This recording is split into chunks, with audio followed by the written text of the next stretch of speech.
பாத்திரம் கழுவிட்டு இருந்தேங்க. சரி பாத்திரத்த கழுவிட்டு அரிசியும் கழிஞ்சிடலாம். ஏன்னா கிளைமேட் ஒரு மாதிரி இருக்குது. மாவு வேற ஆட்டணும். புளிக்காதாட்டு இருந்தது. நைட்டு இட்லி ஊற்றணும். சரி அதையும் போட்டு விட்டலாம் அப்படின்னு சொல்லிட்டு அதையும் கழிஞ்சிட்டு இருந்தேன்.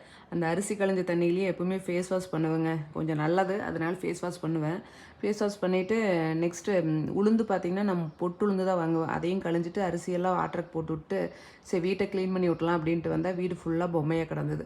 சரி அதையெல்லாம் எடுத்து போட்டு சரி ட்ரெஸ்ஸையும் சேரெல்லாம் வெளியே காய போட்டதையெல்லாம் எடுத்துகிட்டு வந்துடலாம். ஏன்னா மழை வர்ற மாதிரி இருந்துச்சு. சரி ஒயிட் மட்டும் தான் நேற்று துவைச்சிருந்தேன். ஒயிட் மட்டும் எடுத்துகிட்டு வந்து சேர கையோட மடிச்சிடலாம் அப்படின்னு சொல்லிட்டு மடித்து வச்சுட்டு இன்றைக்கி வாஷ் பண்ணதெல்லாம் போட்டலான்னு போட்டிருந்தாங்க.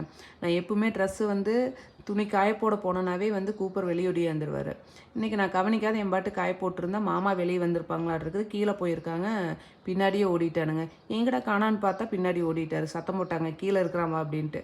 அப்புறம் ஓடி எடுத்துகிட்டு வந்து 2 அடி வாங்கிட்டு தான் மேலேயே வந்தார். சரி பாவமாக தான் இருந்தது. என்ன பண்ணுறது.